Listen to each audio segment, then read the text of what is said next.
everyone, it's Linda from LyndaCreates, and this is the start of part 2 on my raven collage piece. And I've cleaned up the raven a little bit, pieces that I wanted trimmed away, and I also wanted something old.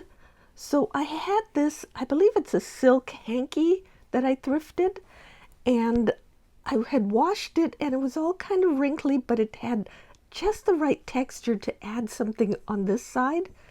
So I placed it back in there. I also put it into my PVC stitching frame.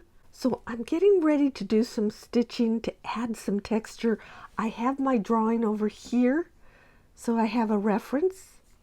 And I'll come in a little bit closer, but I'm ready to do some black size 12 pearl cotton. I'm trying to decide where to start. I'm going to start with the face first, because that's always where you want to get the most detail. And I know I'm kind of doing it black on black to start.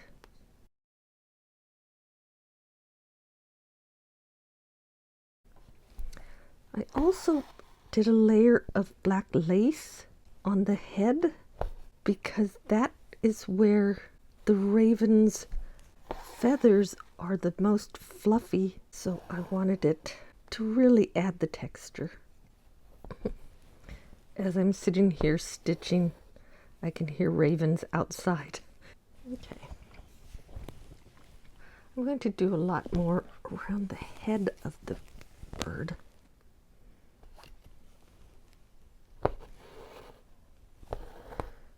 A lot of what I'm doing is like softening the edges. I'm holding down the fabric, but I'm also softening the edges of the fabric collage part. So it just looks a little more natural. Another thing I want to do, I have beads that I want to add. So definitely want to highlight around the neck. So I'll be want to do the beads around the neck and then some on the feathers. So I have beads to think about too. Right now I'm just going to keep stitching down the edge so that it's a little, you could see in my drawing I have it a little rougher on this edge. So I'm just going to stitch and do that. I've done some stitching up in here using the pearl cotton.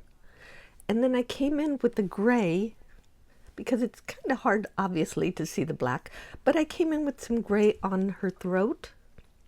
So now what I thought I'd do is add some beads. And I'm using these, I think they're called bugle beads, because they're longer. And I have 3 shades. I have black, metallic silver, and then this, let's see if you could see that. They're multicolored. And since bird feathers are so reflective, they're gorgeous. So I'm going to try something here. And right now I'm just lining up some bugle beads. And I have a very fine needle.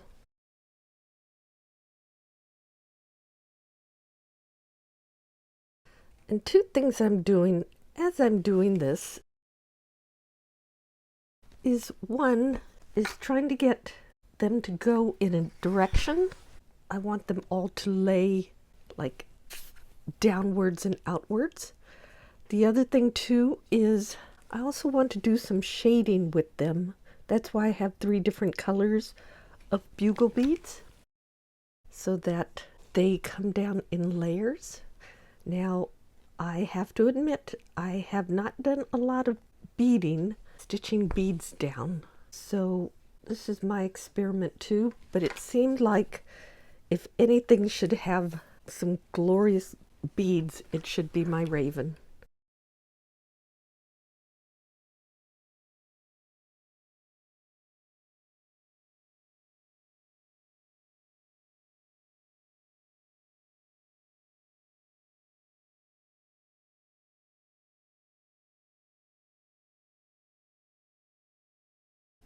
I'm going to keep stitching these black bugle beads for a little bit more, and I will come back when I switch over to a different color, one of the other colors. But for right now, I'm just going to do a little bit more of the black. I've done the black bugle beads there. I'm going to switch over to the metallic dark gray beads. So basically I'm thinking in the terms of down here's the shadow, and then here gets a little bit lighter, so the colors will change a little bit. I'm always heading towards this point down here, so it kind of comes around.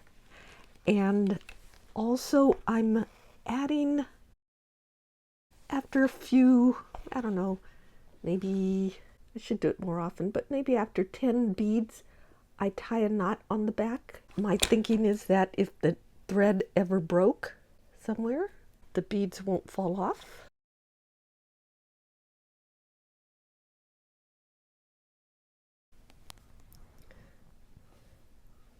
What I'm going to do is take this metallic color and I'm going to blend it in over here a little bit. So there's the metallic beads in there. And now I'm going to go in, and these beads have a variety of colors. I'm going to try to avoid the blue-green ones and go with the purple-gold ones.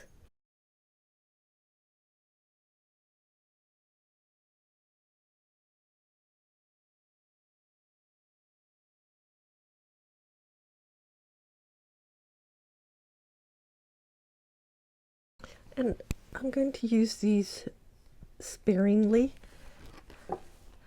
because this is the highlight color, but it sort of leads down, not sort of, it definitely leads down to the purple parts, so it makes total sense.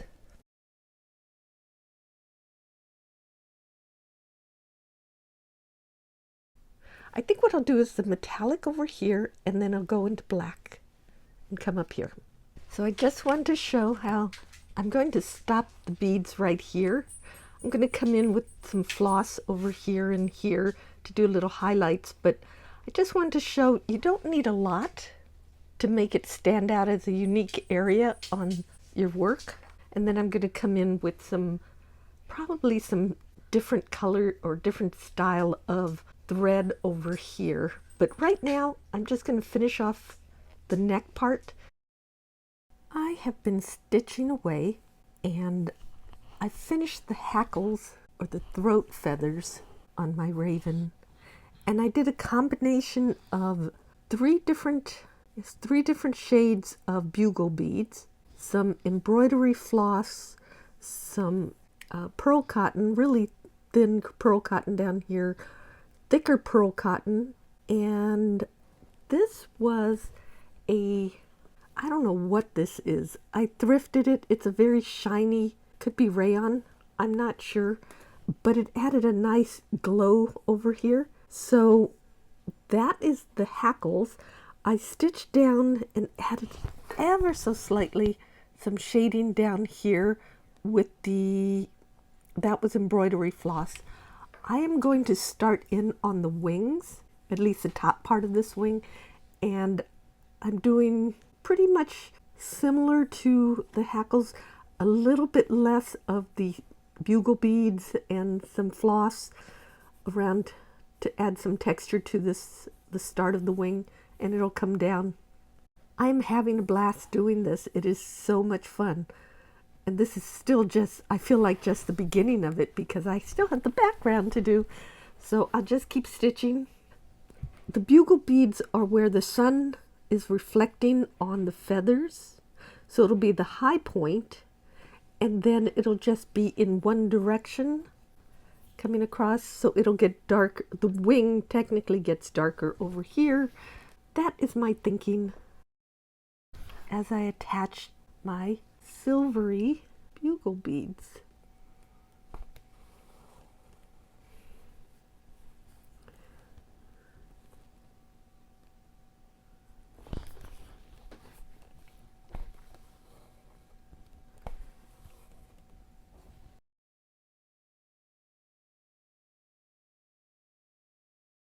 So here I'm trying to do it in little angular stripes because the feathers would go sort of at an angle.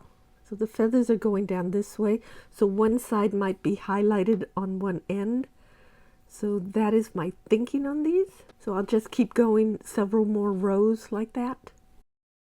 I'm stitching now with 3 strands of embroidery floss. It might look prettier if it had something shinier, but I'm just kind of holding everything down. And I did kind of some stitches, just not quite seed stitches. They're just kind of going at an angle to look like the feathers. But I think what I'll do is I'll make some areas. I don't want it to look too consistent. So what I want to do is soften this edge right here by overlapping some stitches. So they're kind of looking like seed stitches. I definitely need something a little more sparkly here. So let me dig through my stash and see what I have to add a little sparkle to the wings, and I'll be back. So I went through my stash and all I could find was this Cranic Metallics Balget cable. And I've had it for decades. It was probably from my cross stitch days, but it's this fine silver metallic thread-ish. So I mixed it, added 1 strand to my gray, 3 strands of gray embroidery floss, and let's see what happens. I have no idea. I don't know if it'll show up well. It tends to tangle very easily. I remember that from my cross stitch days. On the other hand, it is giving me a pretty shine. I just need to decide how I want the stitches to go. You know what? When I found this silver thread, I was thinking I need to organize my threads a little bit better. Do I organize it by color? Do I organize it by type, like embroidery floss all goes together, or do I do all the grays together? I'm trying to figure out how to organize it better. I've seen it both ways, and I have up to now organized by type. So all my embroidery floss go together and then all my pearl cotton go together, and then all my unusual types of thread like the rayons and the silks go someplace else. How do other people organize their threads? Do you do it by color families? So when you're working with, say, gray, everything you have, whether it's embroidery floss, silk, rayon, cotton, do you put it all together? Or do you separate it by the type? I mean, I guess this is more for the slow stitchers, because if you're doing counted cross stitch, you definitely need to leave it in or keep track of your floss by numerical order. I understand that. So this is more for someone who does more random stitching like I'm doing. Do you do it? How do you store your colors? How do you store your threads? I was thinking maybe what I need to do is store everything by color, which I have my yarn stored by color. Maybe I need to store my threads with them. Well, anyway, leave me a comment. I'm really curious. I want to know what other people are doing. And I know any suggestion is greatly appreciated. Just curious. No right way or wrong way. I just realized I don't want this to look like a herringbone, but I'm going to mix it up a little bit now. Now the other thing, as I'm stitching, I'm also always thinking about sunlight and shadows. So I have this highlights coming from this direction, pink. So this would be the lightest, and then it would start getting darker but the stitching should also start getting darker colors. I think I'll go back in and add some silver over here. This silver thread's working out very nicely, if you could see it. Just adding enough sparkle. I'm also going to mix in some black because realistically this part of the wing is, on a real bird, would be black. I just did it light because that's the highest part. So I'm just going to keep working away, doing a little more random stitching just to give it some variety. And I'll be back. And I do want to hear please leave a comment and let me know how you organize your threads. That's the other thing too. This doesn't need to have it all stitched in. I am going to random stitching at the top here.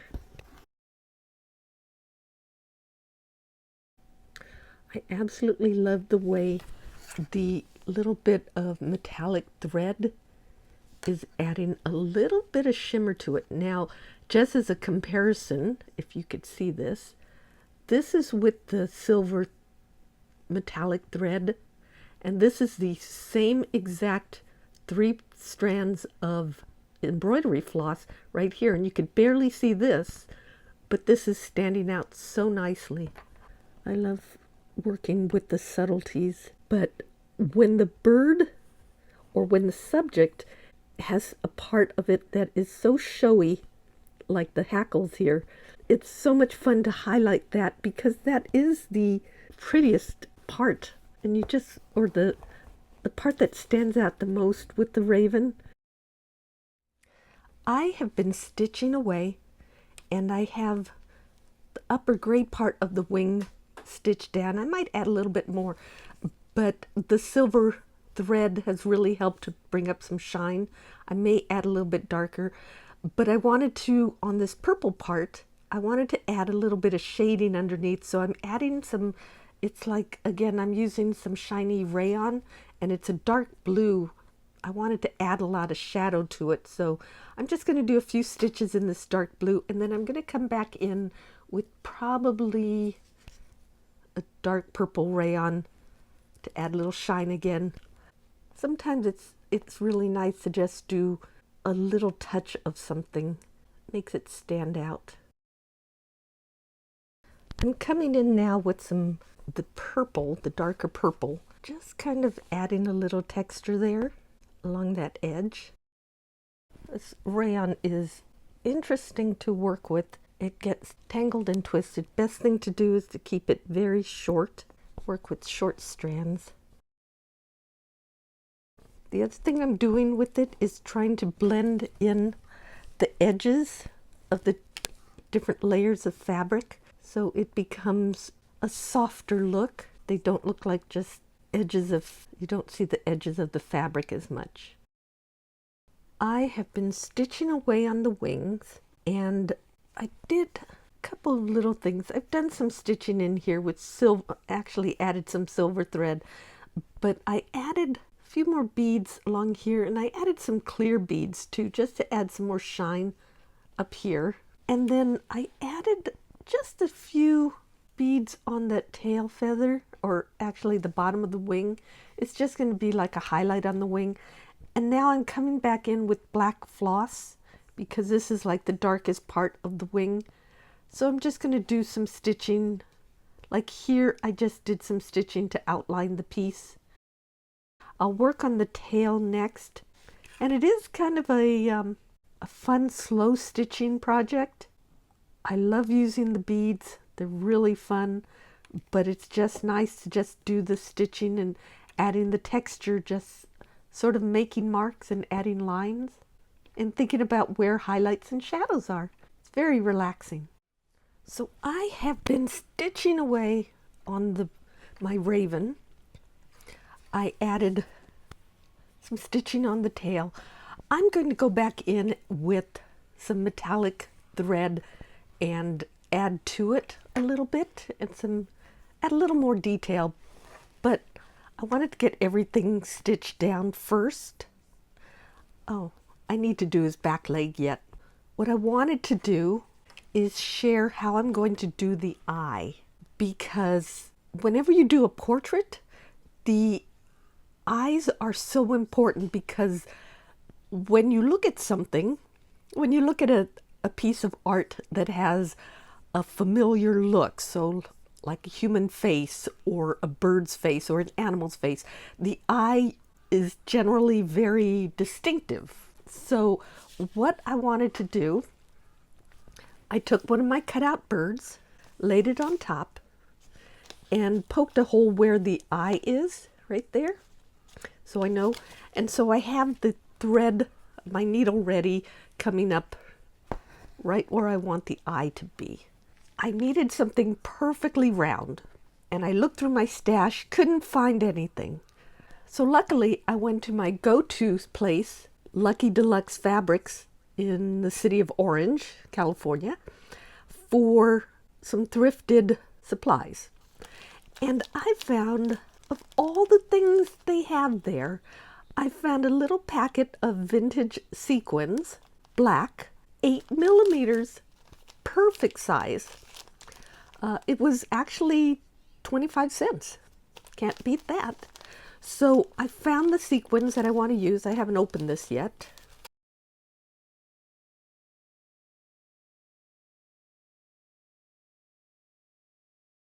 So that's going to be the eye, and you can already see it's reflecting on its own. I don't need to add a highlight. That is so cool.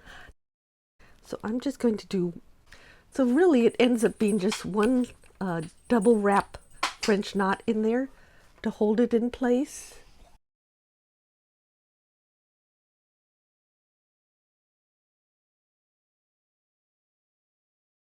And look at the sparkle I get. It looks like a perfect little eye. So I still have the background to do, some slow stitching on that. Finishing off the beak, adding little feathers and shading to that, and maybe to the back leg here. And definitely stitching in the feet. That's going to be in part 3, but for right now, this is it for part 2. Did a lot of stitching, adding some highlights and everything to it. So I just want to say thank you so much for watching. And if you enjoyed that, please hit the thumbs up to like the video and subscribe to my channel. And please leave a comment and share this video. It really helps out my channel. So thanks, and I will see you all in my next video in part 3. And if you missed part 1, go back and check for it, because I had so much fun drawing and designing this. And I will see you in my next video. Bye!